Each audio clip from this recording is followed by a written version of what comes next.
ይሄ የምታዩትን ዮርዳኖስን እግዚአብሔር ሊያሻግረን ይመጣል።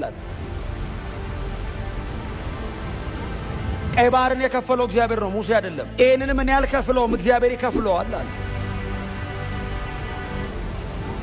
ከዚህ የሚላችሁ ከሆነ ሙሴ በትር ነው ያነሳው። የከፈለው ማን ነው? ለምስራቅ ነፋስ። ባህር ለምን ሸሸኝ? የያዕቆብን አምላክ አየችው። እግዚአብሔር ከኋላ መጣ። ሙሴን እንደዚህ እያየችው ኖርማል ሆና፣ እግዚአብሔር ከኋላ ሲመጣ ባህር አየችው፣ ከኋላ ሸሸች።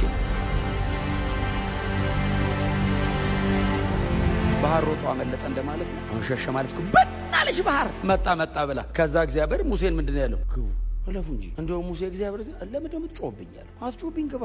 ያንን የከፈለ እግዚአብሔር ዛሬ ይከፍላል አለ ኢያሱ። ድንቅ ያረጋል። ዛሬ እናንተ ተቀደሱ። እግዚአብሔር ብቻውን የተናገረውን እንደሚያደርግ የታየበት መጽሐፍ ነው። መጽሐፍ ሰው በጣም ደካማ እንደሆነ፣ ሰው ምንም እንደማይችል፣ እግዚአብሔር ሁሉን እንደሚችል ያስረዳ መጽሐፍ ነው። መጽሐፍ ያንን ሁሉ ተአምር በምድረ በዳ ያየ ሕዝብ ዛሬም እግዚአብሔርን ካልጠበቀ ተአምር ማድረግ አይችልም።